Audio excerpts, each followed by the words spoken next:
boy doing today? Your bad boy's doing pretty good, but do you know who else are bad boys? Who's that? Scott and Lance Sage over at the Hobby Tractor Store here in Pleasant Grove. What makes them such bad boys? They've been in business for over 45 years, locally ran and operated by their family. They recently picked up the Bad Boy mower line a couple years ago, and they are now selling America's toughest, baddest mowers out there. You can go over and pick one of these mowers up and mow your lawn in style. And for this spring, they're running a special financing offer of 0% interest for 36 or 48 months on approved credit for all Bad Boy mowers. That's a good deal. It's a really good deal. And if you are looking for a new mower, you want to upgrade, you want to just mow your lawn in style, you need to go check out these Bad Boy mowers over there with Scott and Lance. They've got a store in Pleasant Grove.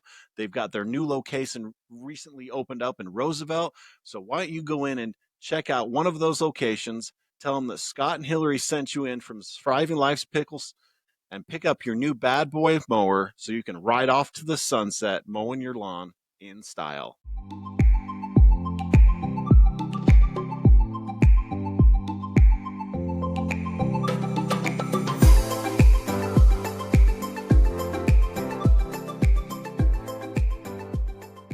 Welcome back, everybody, to the next episode of Surviving Life's Pickles. I'm Scott Martin. And I'm Hillary Martin. And we are so happy to be with you. Today marks our 11th episode that we are going to release. That's a big milestone for us. It is. And with this 11th episode, we are starting what we're calling the Numb Series. Mm-hmm. And what that means to us is the Numb Series is all focused on men's mental health and recovery. Yeah. And through this series, you're going to hear the stories of men from all walks of life. You're going to hear the guy who helped save me, and you'll hear how he was brought up in his childhood and his views on being a man and how that's changed and how he's learned to open up and be vulnerable later in life. Mm-hmm. You're going to hear my personal story. You're going to hear the trials, the stumbles, the speed bumps, and then the triumphs and the reason that we're here today through my story. You're going to hear a story about an average Joe. A literal average Joe. That started a foundation to help men with suicide prevention and men's mental health called the I Love You Bro Project. Which and also saved your life. It did. And so those are a few of the stories. We also have a wonderful story about an incredible entrepreneur who put all his time and money into chasing his success, and then things changed. Mm-hmm. And he got new perspective and refocused life, and now he's helping people and teaching the lessons that he's learned to people. We also have an extreme, amazing story of a now mental health therapist that battled through addiction for years, was a vet, struggled with everything under the sun, and now he is helping people, giving back to the VA, all sorts of amazing things because of his troubles he got through. And these are just a few of the stories we're going to bring you. We're also going to bring you stories about, how mental health can be strengthened through teamwork and finance. We're going to bring you stories about a man who is a teacher who inspires young people to be better because of his childhood. And he spreads the word about mental health and positivity to these young kids. Yeah, so all of these things are coming in this series, but we wanted to start it out with this little, let you guys know what was going on. And I felt very strongly that we need to sit down and describe why we're doing this and where this idea was bred from. Yeah. What inspired us. And I've elaborated a little bit on my story, so you will hear a little bit of this, but I really didn't go into detail, and we've saved that for a reason. So that all of you can understand numb, what that specific word means to us, why we've named this series that, and why I'm writing a book called Numb. Yeah. Where we are taking all of the stories from these interviews, putting them on paper so that we can share them in a different format with the people that need to hear them. So here's our story. After my third trauma ketamine treatment, that is when everything started changing for me last April. And I guess it was the early part of May. And after you do these treatments, you need a few days to process. Yeah. There's a lot going on. You bring a lot of trauma out. You discuss a lot of things. And during this third treatment, I had so much trauma released that by the end of the treatment, I was literally soaked because I was sweating out of every pore, possibly crying out of every part of my body. I had to wring my eye shades out because they were just soaked, because so much emotion left my body. During that session, all these emotions were leaving. I felt this huge weight lifted. But at the same time, I felt something that I don't know if I'd ever felt before. And that was love. I felt like there were 1,000 arms wrapped around me at that moment, telling me that I was special, telling me that I was loved. And that moment was the first time I think I ever felt true love in its true, just natural form. You felt God's love. I did. And so as I'm processing this over the weekend, I try to get out in the mountains because that's where I feel connected. And this all happened on Saturday. I decided to go for a mountain bike ride late Sunday afternoon. Beautiful day. It's probably 60, 65 degrees. Perfect mountain bike weather. And I always have certain playlists that I listen to. And this time I was listening to, which has now become pretty much my favorite artist because of how he's touched me. And that's Elderbrook. Mm. I was listening to his playlist that I put together. And I want to tell the story of these 3 songs that literally played right in a row. Yeah. And how they were so impactful, how they changed my life at that moment and forever. And so the first song is a song that is called Numb. And that is where this idea came from. Mm-hmm. Is because of the title of that song and what that song makes you feel, but also what the words say in that song. And I have a few snippets of the lyrics that touched me that day that I wanted to share with you. So again, this is Elderbrook and his Numb song. And the lyrics that touched me out of this song today, sitting there in the mountains, was, "Oh, that's how it goes. Rising, rising up, right until we fall. Oh, reaching in the dark, nothing's there to touch. I wish I could love. I'm still numb. And the feeling's gone, but I'm still numb. Love, I can't be the only one." At that moment, I realized I wasn't alone. I realized that there were more men out there feeling the exact same way I have felt for years, numb, never feeling the true love of the universe, the true love of God, the true love of every man, woman, human being, everything on this planet connected. And I knew that I wasn't alone and I had to share that. Yeah. And so I sat after I just started bawling when I heard those lyrics because I connected with it. I knew that that message needed to be shared. I had no idea how. And literally the next one Mm-hmm. that came up was another Elderbrook song that he does with Sultan and Shepherd. And the lyrics in this song is, "I'm waiting for your love 1,000,000 miles away. I can't feel you now. There is something in the way. Today, I will open my heart and find the way. And right there, to me, describes addiction Yeah. perfectly. You're waiting a million miles away, but you cannot, you feel that there's something in the way. There's something blocking you from finding that love. There's something blocking you from finding those connections. The opposite of addiction is connection.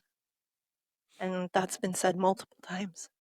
So, And so with that, I then felt, okay, this is why I've been numb. mhm, Now these two songs are starting to intertwine. I've been numb because of my addictions. I've been numb because of my traumas. I've been suppressing all these things, and my addiction has been keeping me away from the love. yeah. I know I'm not the only one out there. No. No, you're not. And now I feel like, okay, in my head, I'm sitting there in the mountains, and I feel, okay, this is telling me somehow I've got to share these. Yeah. I just got to. And then the third song comes on. And at this point, I could not ride. I was so overcome by emotion that I just had to sit there on this rock. This is a spot I stop you. It's usually halfway through my ride, and it's just a rock and it overlooks the entire Utah Valley. And I'm sitting on this rock because I literally just can't get up at this moment. I'm so overcome with emotions. Yeah. This next song comes on, and I challenge everybody to go listen to these songs in this order Yeah. when you finish this episode. But the next song comes on, and it's called On Your Own with Elderbrook and Hayden James. Each one of these songs builds energy from one to the other. On Your Own is the most energetic song out of all three of these, but the message is still powerful. And the lyrics in this song is, they'll never hear you if you never sing. The voice of an angel without any wings. Forever and ever, for all of your sins. Better when you talk and love how you are. Now you're on your own. And I misunderstood the sound because when I heard it, it sounded like it said never on your own. And it does sound like that. Yeah, But I think either way you look at it, I think it's very, very powerful, I think so. because when you look at it as now on your own, it means you've shed that layer You shed your demons. of addiction. You've shared that thing you've been fighting. You've shed that trauma. Yeah. Now it's just you. Mm-hmm. Now you're this angel, and you're trying to spread your message, Yeah. and they won't ever hear you if you don't sing. Yeah. So that literally, that moment was when this whole idea was planted. That seed of sharing my message somehow was planted at that moment. I believe that it was the universe, God, whatever you want to call it, sending you a message. And thankfully, you were open to hear it. And that's what some of my therapy had taught me at that point, is to be open to receive those. And I am so thankful, because now we're sitting here taking that moment Mm-hmm. and sharing it with each other. And before we started recording, I'd never made Hillary listen to those three songs in that order that touched me that day. Mm-hmm. I've heard them, but You've not heard in them that many order. times, Many not in that times, order. not in that order. So tell me, what did it do to you hearing those three songs in that order today? What feelings came up? Well, it definitely, there was a few things. So it gave me foresight into what you felt that day, but it also took me back to when I was in that situation and when I was in my addictions, and looking at my aha moment and when I actually felt the love of the universe and God's love. And so it actually took me back to that exact moment as well. And then making us relating in that sense, that we've both had this moment where the universe and God wrapped its arms around us and expressed its love for us and told us that we had a message that we needed to share and that we had a purpose in this life that was bigger than what we saw at that time. So, Yeah. And I mean, when we finished the third song and decided we were ready to record, mhm. I felt us connected in a very deep manner. I love you. I love you too. And so that is the reason that we are so passionate about what's coming up over the next upcoming weeks. Mhm. And we have been recording these episodes for months. Yeah. We have multiple episodes. We will go all the way into June Mhm. with all of these men's mental health episodes for you guys. We have a lot of sweat and tears in these episodes. And these are very important to us. We want to make sure we're sharing a message. Some of the episodes are very lighthearted and just powerful messages of what some of these amazing men are doing with their lives. Some of the episodes are very, very deep And heavy. and heavy. Mhm. But to understand where some of us have been, the message needed to be raw. It needed to be true. It needed to be authentic. And in that case, they become a little heavy. And so we encourage every single one of you to take the time to listen to all of these episodes coming up. Really listen to them. Listen to the messages these men have to say. They talk about their childhood. They talk about their teenage years. They talk about their adult years. They talk about all the struggles they went through. They talk about, their fathers. They talk about the people that were raising them Mhm. and what their views were on what a man should be, what a man is supposed to do. Mhm. And a lot of those messages are so similar. They are. Mhm. No matter what walks of life these guys come from. So I challenge all of you to take the time to listen. They are heavy. There's a good message in them, and then they are fun. So take the time, share it with the people that need to hear this. Mhm. And we are just extremely grateful to have the opportunity to share these with you. And again, the whole reason we started this thing was to help somebody. Yeah. Please let us know what you think of these. We want to hear your comments. We want to hear how you felt when you heard these and if they touched you in any way. And again, like Scott said, please share them for somebody who needs to hear it. Yeah. Hopefully we can help some people out there. So we're going to launch this episode off with an amazing human Mhm. who has become a friend. And his name is Frankie Corrigan from the Listen to Frankie and Jess podcast. Yeah. You will hear Frankie's story in this episode. You'll hear him talk about his childhood, struggles with his brother, struggles with, the industry that he was in and how it really hurt his emotional state Mhm. and how he's overcome that and how he is so vulnerable now and willing to share his thoughts, to share his experiences with others so that they can learn from it. And this one is very, very special to me. And it's one reason I wanted to share it first, is because none of this would be here. We would not be sitting here talking to you if it was not for this man. He inspired you. He shared his message in one of my darkest moments, Mhm. and that changed my life. And Jelly Roll recently said on an interview with John Cena that the reason he does what he does is for 3 minutes, he gets to connect with you. Mhm. He gets to connect with you in your darkest moment. He gets to connect with you in your greatest moment. Gets to connect with you and take you out of your normal life for 3 minutes to enjoy it. But he gets to spend those 3 minutes with you. And so it's so important for him in his songs to make sure that his message hits you perfectly in those 3 minutes and touches you the way it needs to touch you. Mhm. So that is our mission here. I hope that in these upcoming episodes, as you listen to us talk and interview these men, our message will be relayed to you, and it will help you in one of those moments as well.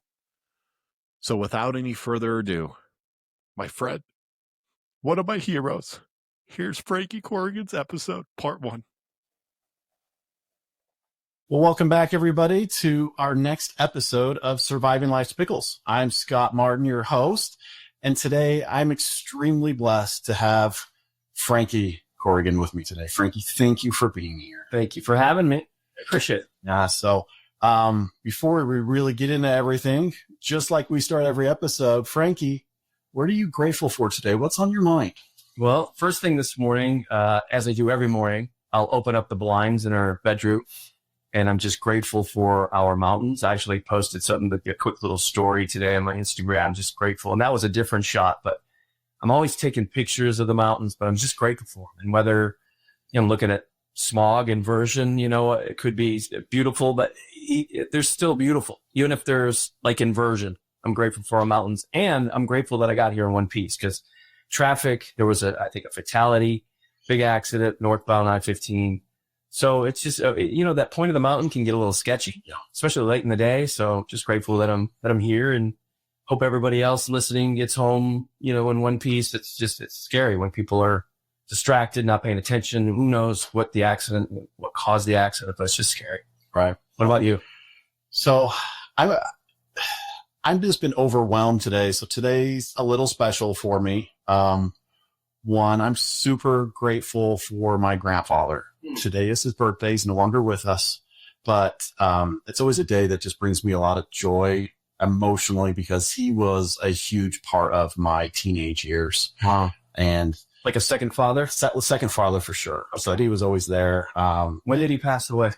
It has been, almost 10 years. Has it? Yeah. And, he had a firefighter's funeral with the driving underneath the firefight, the ladder truck with the flag and everything. It was really a great service. But I mean, today, just having his birthday, knowing that he was here, this is the day he came into this world to celebrate it.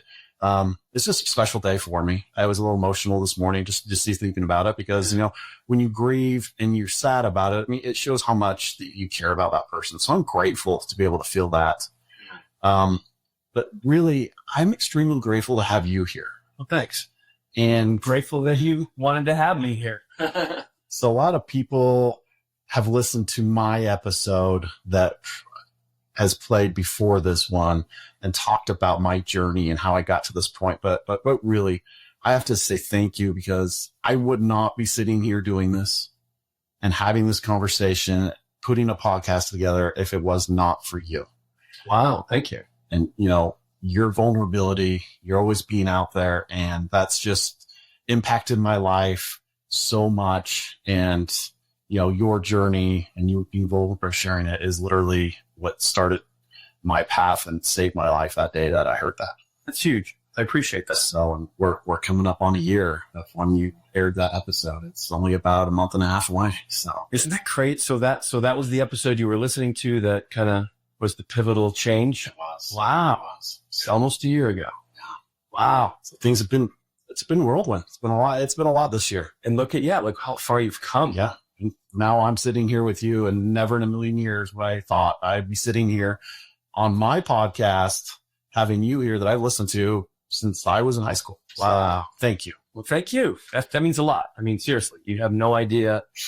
And that's kind of, we talk about this, but this is why we do what we do, and we love it. We love it. I was just talking to a friend last night about and I've mentioned this before, where the show, the podcast that we do, and our radio show, and with Jess. So it's the Frankie and Jess podcast, but we're just grateful for the connections that we make, and it's this symbiotic relationship. So that's what it's all about. And it's not like one-sided. People say, I've listened to you since high school or since elementary school, or maybe they have something to say that is kind of along the lines of what you're saying. And it's like, you know what?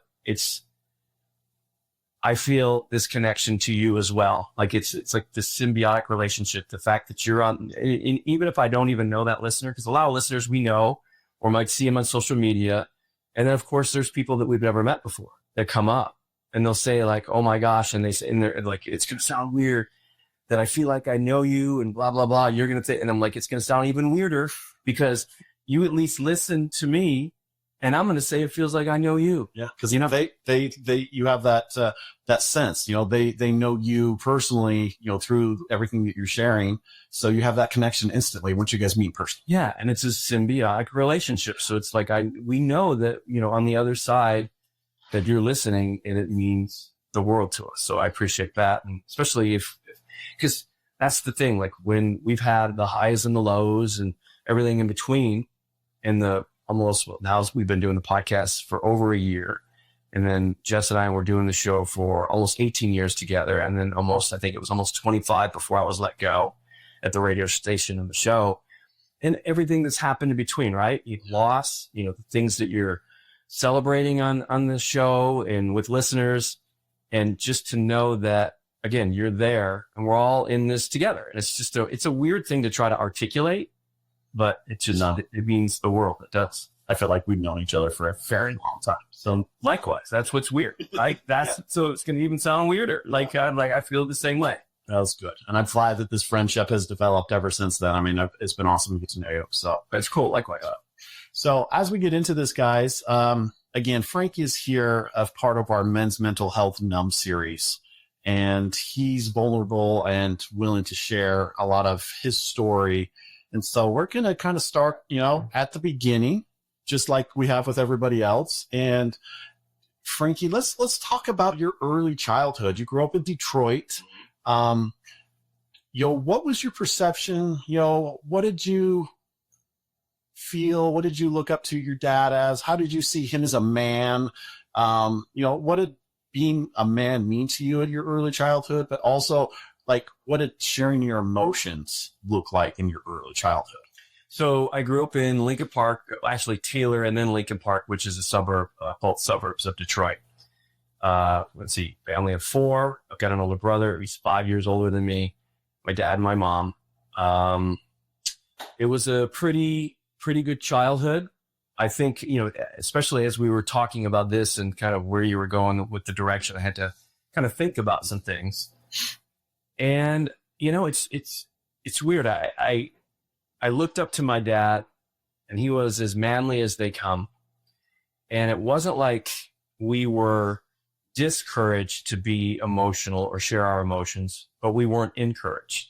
So it was kind of like this silent things you didn't talk about. Kind of. And I don't think it was by choice. I just don't think that wasn't on their radar as far as my mom and dad. And my mom was, she would cry so it wasn't like we were holding our emotions. And I did see my dad cry, not a lot, but I did. And it's not like he tried to hide it.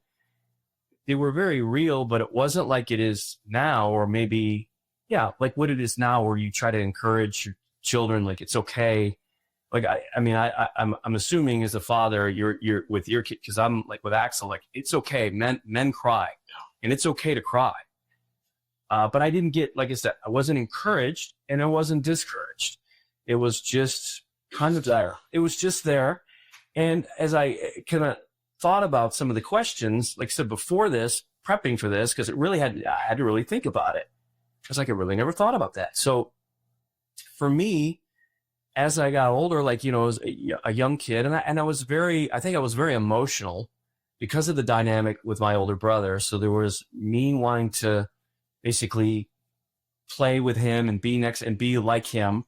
And then, 5 years difference. That's a big, you looked up to him for sure. I did. And when I'm 5, he's 10. So there was a small period when I was young that we would play together. And then as I got older and I'm still young and then he's getting older, he doesn't want to have anything to do with me. So there was a lot of, I think, I didn't know how to get it was a lot of anger, I think. And just, it was very angry. And I think a lot of that started with my brother not wanting to be around me. And then, you get into things as you get older. So then I'm 10, he's 15. And so how did that look? He's 10 and, you're 10 and he's 15. Mm-hmm. as you're looking up to him, I mean, did he start the whole kind of the brotherly bullying thing to you of, you know, if you would cry, he would make fun of you, if you showed emotions at that point, or, you know, No. did it really never go that way with you guys? It never went that way. More of I just had this conversation with Tammy, who was my wife, the other day. And there's like, it's weird because I was talking to somebody else and it was a friend and we were talking about siblings and there was a lot. And this is, again, I'm not like coming at my brother. And I've said this on our podcast. It's like, because when I made this connection in my mid-30s through therapy, where a lot of my adult BS, my behaviors, my patterns, it was all the dynamic that I had when I was a kid. It's your imago that is basically a blueprint of who you are. And by the time you're 7 or 8 years old, it's pretty much in stone with that is the rest of your life and how you're going to interact with people. And a lot of that was with my brother. And so there was a lot of running out of the room, angry, like I'm not getting my way. He would mentally overpower me, emotionally overpower me, and physically overpower me. So there wasn't like if I was crying, he wasn't making fun, but it was more of, you're an idiot. You're stupid. Because my brother was very, and again, believe me, it might sound like I haven't let it go, but I have. I get where, there's no ill will. We're kids. He didn't mean anything by it. It's just that was the dynamic. Right. And he was and still is, an extremely intelligent, like almost on a different level than even then I could see it. And then as I got older, I'm like, man, this guy is like, it's almost like Rain Man, but not quite, but it's more outside. Yeah. He's just very smart. And he would say things like if he thought I should know at the age of 10, or just, you're a kid and you say something and my brother's like, you're an idiot. And then as I got older, you're an effing idiot, and that kind of stuff stuck with me. So I had like an inferiority complex as I got older. So that's kind of what it wasn't a question of like, did he abuse you because like you showed your emotions? It wasn't that. It was more the other, but I think I was just really angry. And I think a lot of that came probably at that point in my life when I was young. And then I just didn't know how to express emotions. So the first emotion, if you don't know how to express, is anger, right? You don't know how to articulate your emotions or get rid of whatever, channel your emotions. And I was angry, and I was angry it's weird. It's not like I was getting into fights or anything like that. I just remember is like, again, reflecting, because some of the questions that you asked, I never really thought about that. So I really had to dig deep and think, how was I as a teenager? Well, I guess I was probably pretty angry, but I wasn't, again, getting into fights and that sort of thing. It was more just angry with your brother. You would show it more towards him. Well, and it wasn't, and there was a lot of that, but it was probably, it probably was mostly at that time, maybe geared towards him. So at this time with that going on, how was your relationship with your dad in those early teenage years? So, so my dad worked a lot and my mom worked a lot. They had the different shifts. My dad, and that's another, so he was somewhat emotional, but not really. He was very stoic, right? But I did see him where occasionally he would, if he would cry or whatever, but it wasn't all the time. But so I'm trying to lead into like the tweens and the teens. So we got along great up until I was probably 14, 15. And then we butt heads. Because we were very similar. So, I was very much like my dad, and my brother was very much like my mom. Not that I don't have traits from my mom. I think you both, as parents, you get traits from both your mom and dad. Seem to usually lean a little bit more towards one, though. Yeah. And I would have to say it's my dad. Okay. So we did butt heads quite a bit when I was about 14 till around maybe 18. And I was fortunate where I knew I was about 14 or 15 when I realized I wanted to go into radio. And my dad was very supportive in that. There was a broadcasting school in Detroit, and he was just they were both, my mom and dad were very supportive of it. But there was the period of time. So here I wanted to do this at 14 or 15, but of course you're in high school and I can't do anything until I graduate. Especially back then, like that was unheard of. Yeah. Like we just didn't have anything like the whole college prep thing or any type of, right. I did have like what they call it co-op, where my 11th and senior year. So 11th grade and senior year, I had a part-time job at a sporting goods store. And then you would get out however many hours early so you could go to work.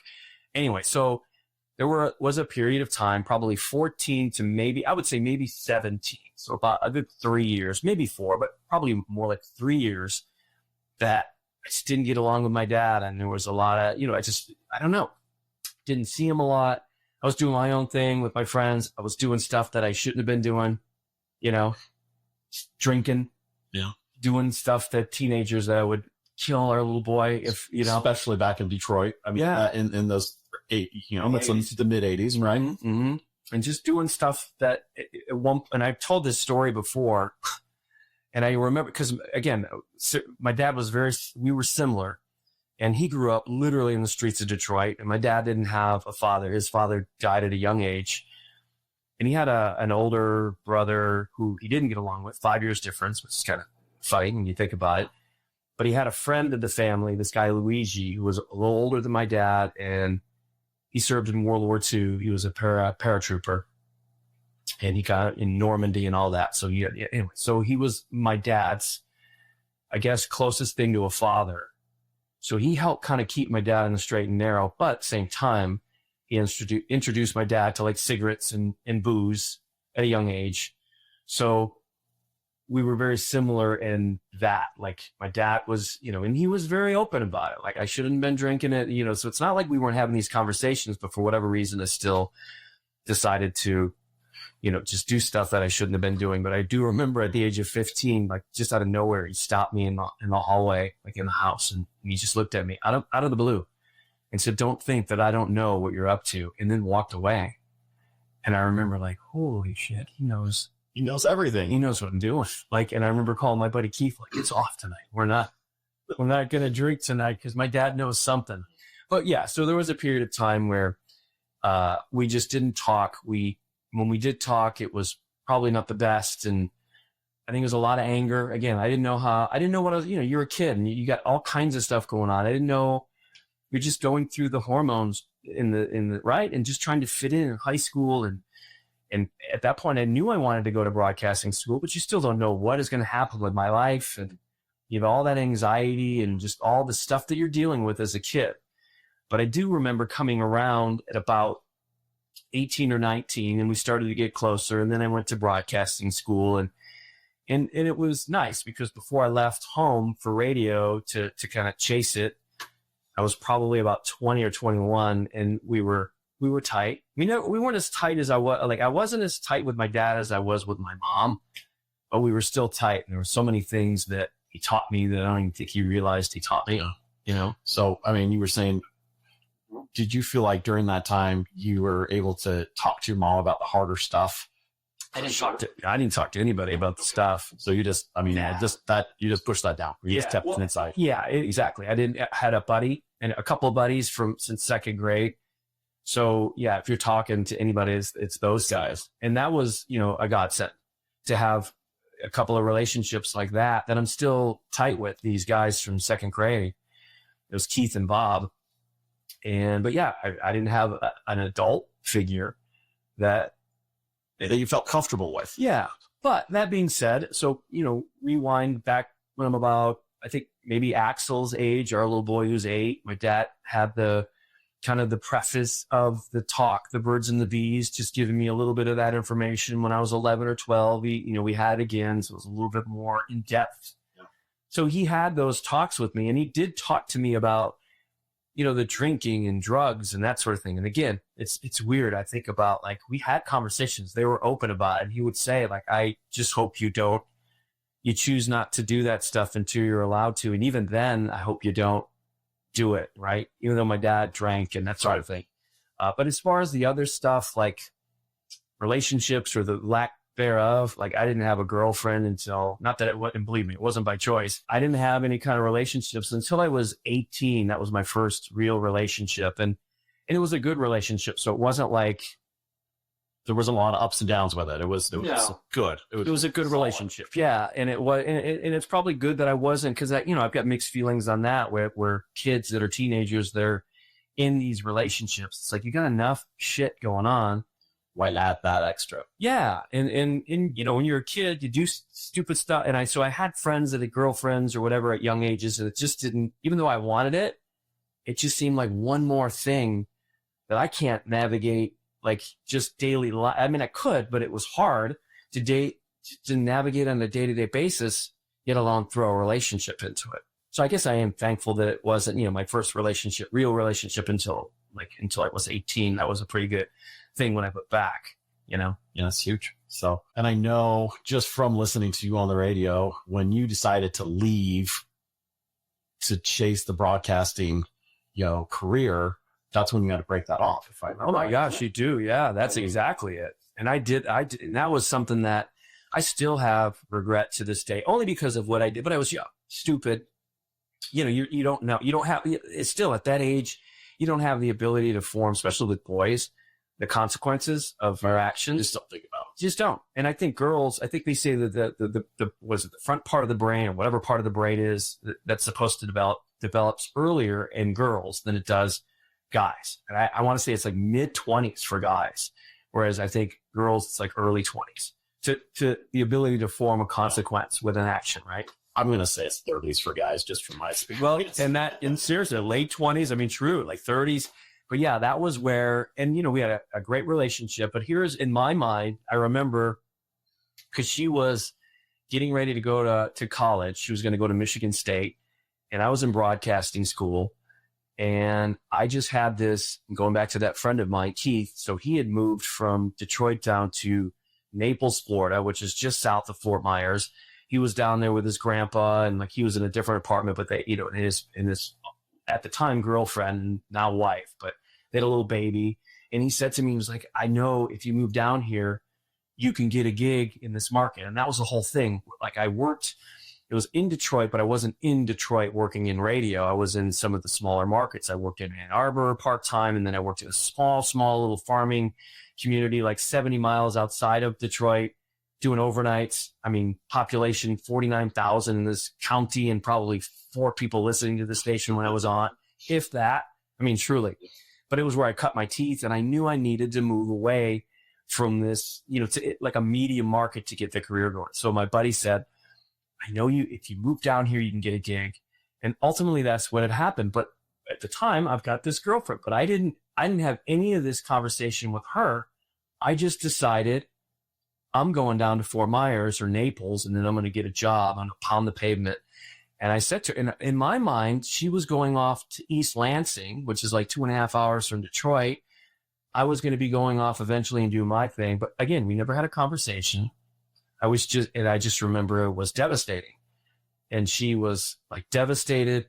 And I was kind of like shocked at first, like, what the, oh God, I never had this conversation with you. I didn't even think about this conversation. Yeah. Like I'm just doing this, and I didn't have a conversation. So yeah, that's still, and believe me, we're all good now. Like I still keep in touch. It's not like we talk all the time, but I've since apologized for that. And then she was like, we were young, and no hard feelings.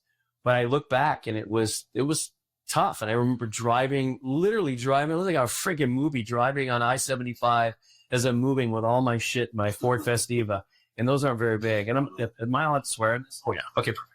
So I'm driving, you know, and like just blubbering like an idiot and crying.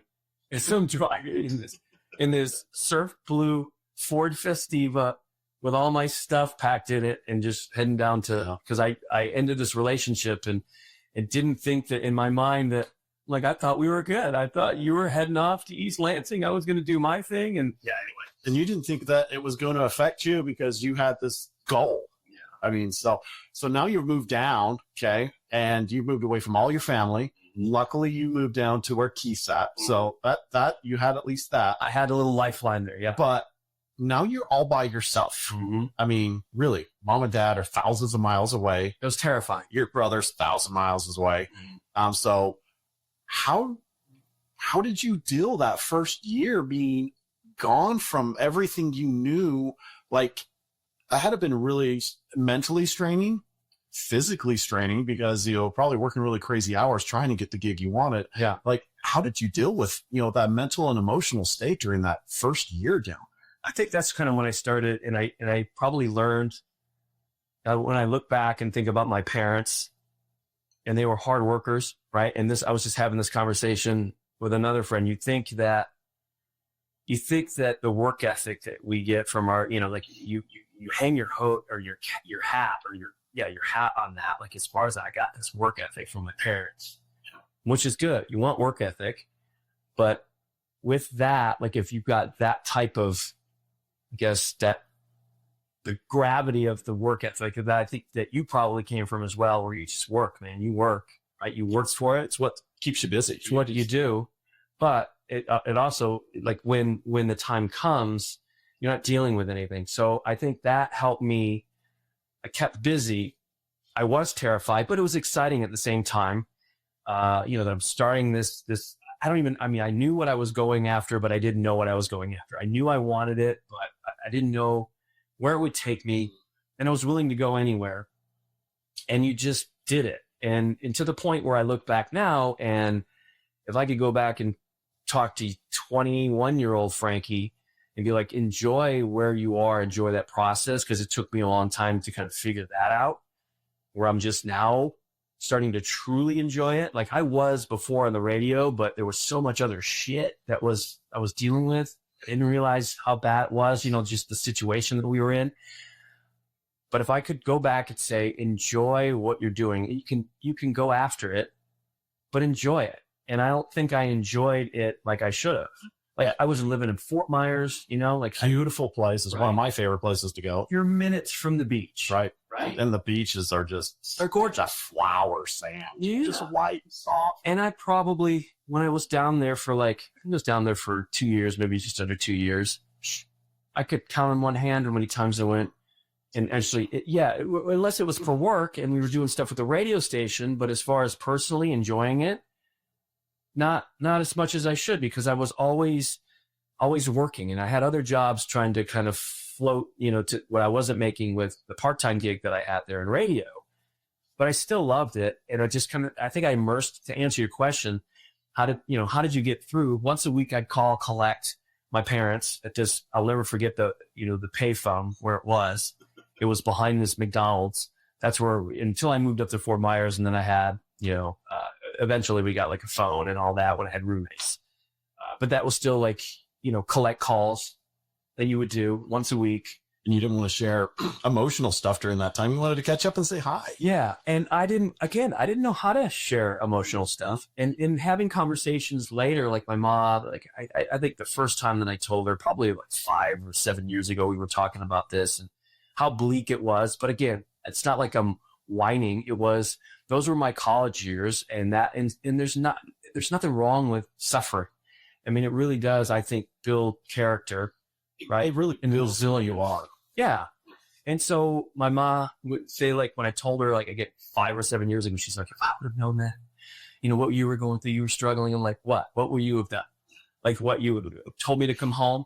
They did tell me at one point, I remember, both my mom and my dad said, if at any point you want or need to come home, you always have a place to come home. And I said, thank you. And I appreciate it. And I actually did when I quit the job in Fort Myers, because I felt like I wasn't, and that's another thing, just like impatience, right? Like you're that age and you want things to happen now. So I got impatient, where I asked for a raise. I was making like $10,500 a year. I wanted $13,500 and they wouldn't give it to me.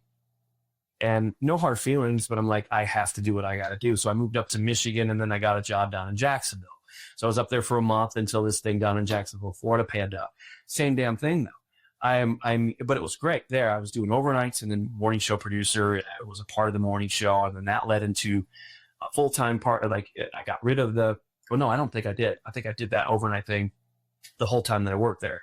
But it was more and more on the morning show as producer, and then I was like co-host. So that's where I really cut my teeth as far as mornings went. Right. But again, everything was revolved around the job. And that was the sole job that I had. And I took a lot of pride in that, because I didn't have to have roommates. I didn't have to have other jobs. I wasn't making, I was making $14,000 for a base, but I was making another $14,000 in remotes. And I was out like 4 or 5 days a week broadcasting throughout the afternoon after working overnight into the morning. So I was literally burning the candle at both ends. But I loved it. You didn't have time for emotions. You didn't have time for relationships. Nothing. I mean, you didn't have time for you. Yeah. Because you were trying to build this person, this thing. Yeah, this career that I was going after. But yeah, I mean, and until you kind of wrote out some of these, I guess these questions, I never really thought of that. And I truly, I just stuffed whatever emotions I had. I mean, I didn't deal with them. I don't think I knew how to deal with them. And if it did come out, it probably came out in anger. And not that I had some, I mean, there weren't anything serious as far as relationships until I met my now ex-wife, but at the time, you know, and turned out where we got engaged and all that. So that was kind of in the latter part of Jacksonville. Yep. But as I look back, and again, you're kind of getting me like to dig deep down, like, man, that's probably why when we got married, I was still young. I was 26, I think, or 27 when we got married. I just was not one that knew how to share be vulnerable. I wasn't vulnerable, and that didn't come until later. So, I mean, as you're getting married, now you're married to your first wife. Did you guys have those emotional conversations? Do you remember having any deep conversations about how you guys felt, things you were struggling with? Mm-hmm. Or during this time, you had been so used to pushing that down, just letting it sit, that's what you continue to do? Yeah. And I don't even think, I know I didn't even look at it as I'm pushing. I didn't even think I knew what emotions were. I was just like, that's what was happening. It wasn't like an intentional thing. Like, I'm just stuff it down. I just didn't know how to deal with anything. And I don't think acknowledged anything. So my ex-wife, when we met, I remember it was, we met in, I want to say, August of 1995. It was the Christmas Eve of 94.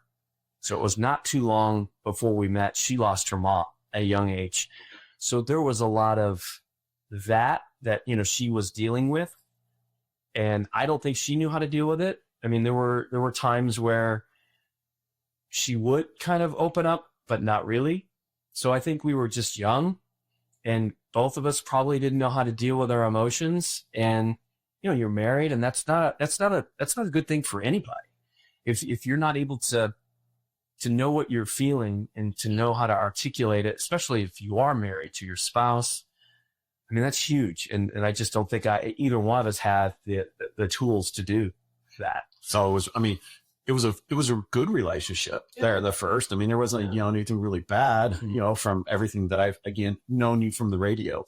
But there wasn't anything like super great or super emotionally connecting that. Yeah. And I think when I look back on it, and it takes two, but I look back and I was probably more of that emotional wall, that was.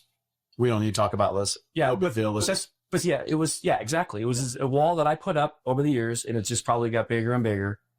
And yeah, it was what it was. And I didn't know how to deal with any of it. And therapy wasn't on my radar until after that. And then I probably got into another relationship when I look back, probably too soon. So I didn't deal with stuff that I should have been dealing with, right? Post that divorce. And then you get involved with somebody else. And then there's a whole other host of things that come with that, right?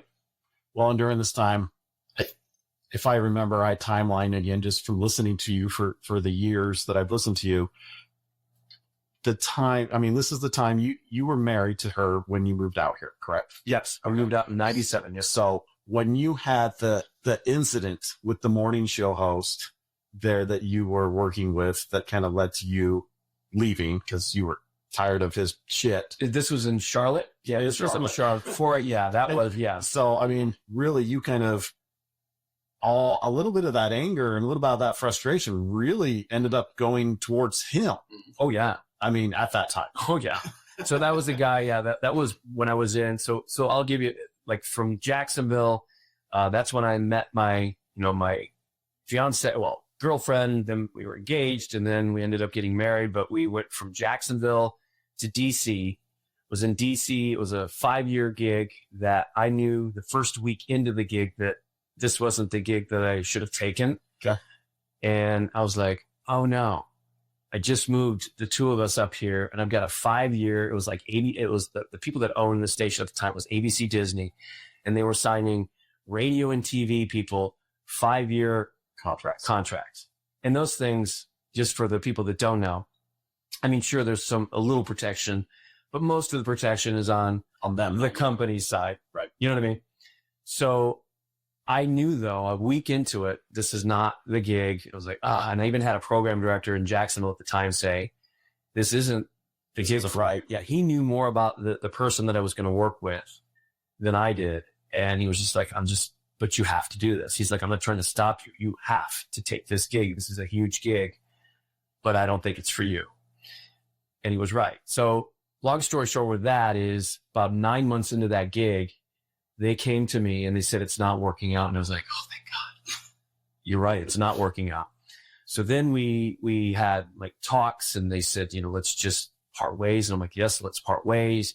They said, why don't you, go off and get married and then go on your honeymoon and then come back. And then you can, we can talk about you leaving. But at that point, they wanted me to stay on as like a producer of the show. So they want me on the air, but they wanted me as a producer.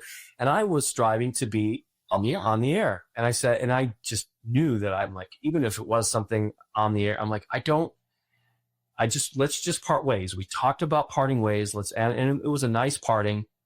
And that's why I took the gig in Charlotte with what I thought was a friend, a guy that I worked with in Jacksonville. He did nights. I was in the morning show. Didn't really know him, but I thought I had a rapport with him. Long story short with that, he was friends and tight with the program director, the guy who hired me. And that was all. I mean, you look back and all hindsight, it's like, oh man, it was a verbal contract. I never had anything in writing. I mean, whereas the gig in DC, I did. This one I didn't. And the guy that I paired up with, and I was the co-host, he was the host of the show.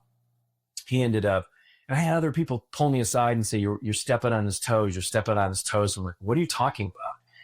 And what was happening is because Charlotte and Jacksonville both shared some companies that had like, a location in Jacksonville and Charlotte, and they shared people, like people would go back and forth.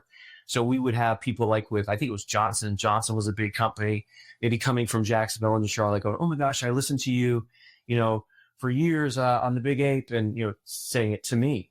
And he got his like feelings hurt. And they were coming to say hi to you. Yeah. And I was like, but this is us. It's not me. It's like, but this is great. We have people listening. It doesn't matter if they're coming, but they're listening to the show. Yeah. Anyway, so that was told to me like by some salespeople, like, hey, be careful. So he ended up going to the program director, and then the program director said, we're pulling you off the air. And I was like, what? He's like, yeah, we're going to make you producer. And I was like, really? And he said, yeah, that. And I said, so this is what's happening? He goes, yeah, that's what's happening. He was like, huh, okay. So I ended up quitting. I mean, I quit. It was over Memorial Day weekend, 1997. I went in on that Saturday, took my picture off the wall in the lobby, and was like, screw this. I wrote everybody a letter, including the general manager, the program director, as professional as I could. I was like a professional FU to both of them, and then everybody else, letting them know what happened so my name wouldn't get smeared. I also checked with an old program director who I looked up to, was a mentor at the time. I said, I'm about to burn a bridge with this program director. Is it going to hurt my career? He said, no. Nobody likes that guy. You're good.